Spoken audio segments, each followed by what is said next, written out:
We have the antidote to poisons within us. Can that be said of other societies to the same extent? And please note Mr. Dalrymple's use of the word we.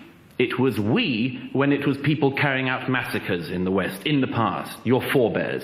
It was only we when it's us doing bad things. When is it we expressed by Mr. Dalrymple of pride of what the West has done? That he cannot bring himself to do, and I hope you note it, ladies and gentlemen. This is masochism, and it's being offered to you by a sadist.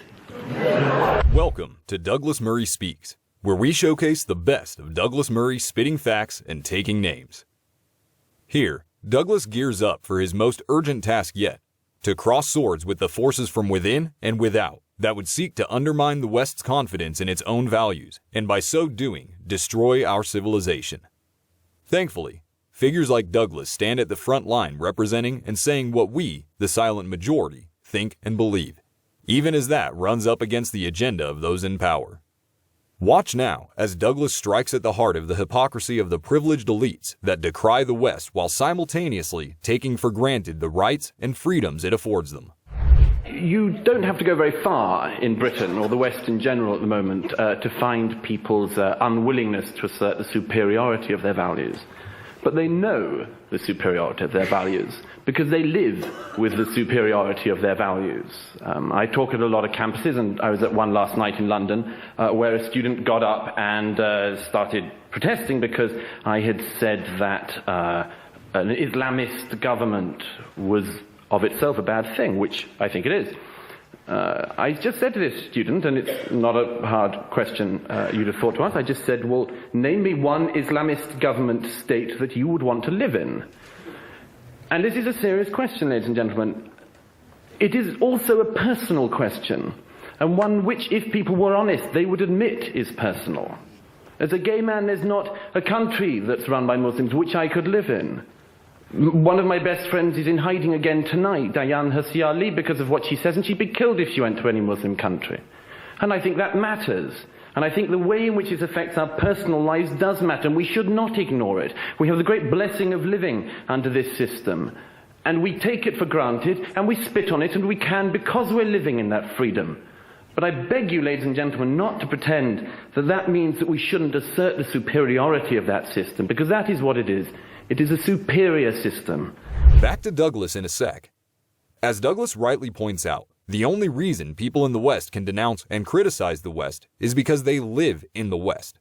If they were to try that in Tehran or Riyadh, they'd be arrested and imprisoned before they could paint the first letter on their dumb homemade sign. Is part of living in the West having to put up with idiotic protesters who know nothing about the world and don't know how good they've got it? Next, Douglas takes on one of the members of the masochistic class, who love to make themselves look virtuous, but who really just exhibit their own hypocrisy.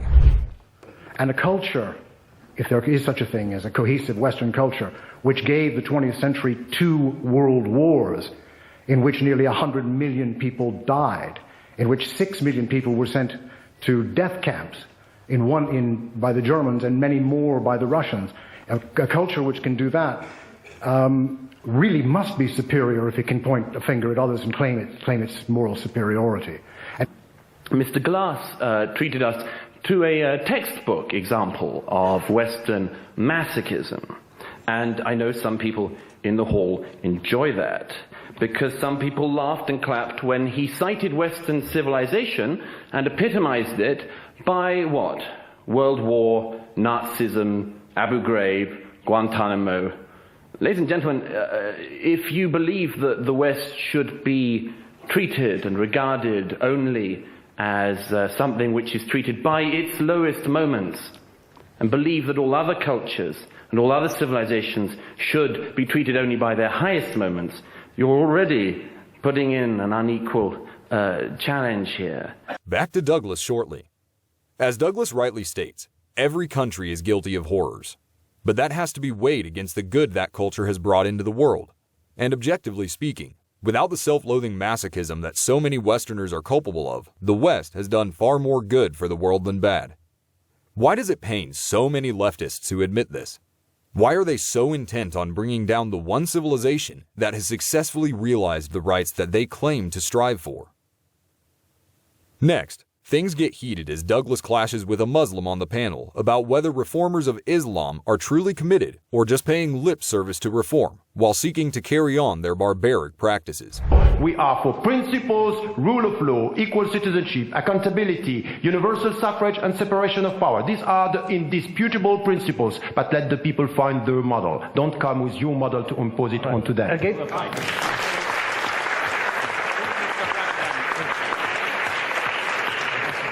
Professor Ramadan is doing is the reverse side of what I hear a lot of conservative right-wing politicians doing now, which is effectively we just have to give them a lot of time. You tend now to hear the thing about people needing their own reformation, Islam being 600 years younger and all this kind of thing. I recently heard exactly the same thing as Professor Ramadan was saying, uttered by Norman Lamont, Baron Lamont of Tehran.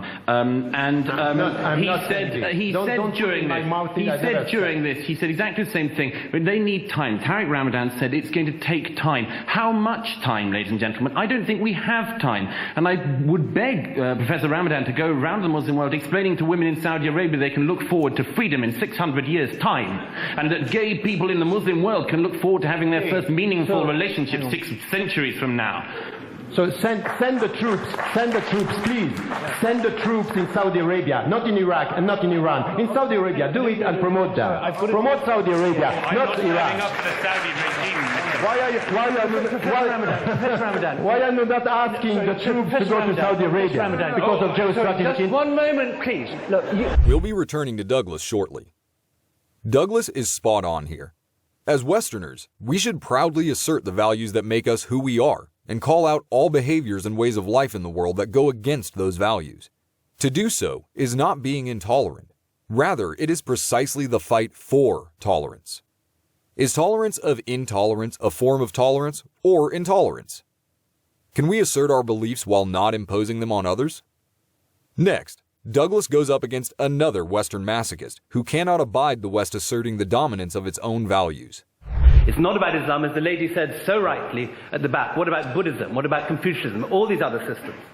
I think the key one has to bear in mind is, for all that we have to be proud of the West, I believe it is in the arrogant and forceful association of the superiority of Western values that we have consistently undermined all that is most precious in our civilization. Why we compare them with Muslim values, I agree with the lady. We could have focused on Buddhist values, we could have focused on any other types of values. The reason why it kept on coming back to it is, as you know, because this is the matter of our time. And it is not hard at the moment to notice the calls for the different type of societies that people want to create, and that there is a clear difference. And I hope, ladies and gentlemen, when you vote for the right side tonight, you make this clear. There is a difference between the Western states, which practice their own values that we sometimes mistakenly call Western values, and yes, we should call them liberal values, and yes, we should call them universal values, but we identify them with the West because they came from the West, because they were nurtured in the West. Back to Douglas in a sec. Yes, as Douglas says, the West is currently involved in a fundamental battle against Islam, which seeks to bring down our most cherished values and usurp the rational, freedom-loving way of life we've enjoyed for centuries.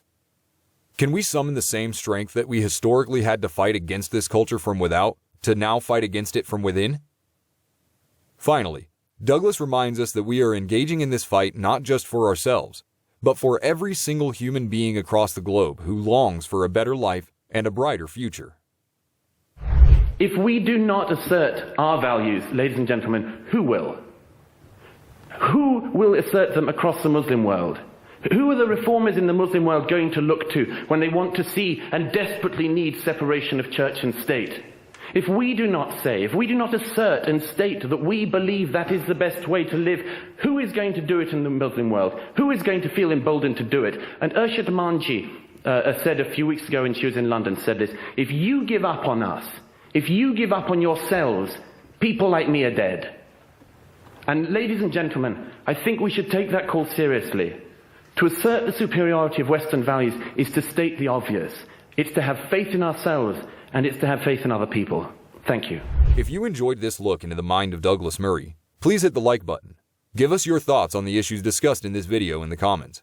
And for more Murrey content coming soon, don't forget to subscribe.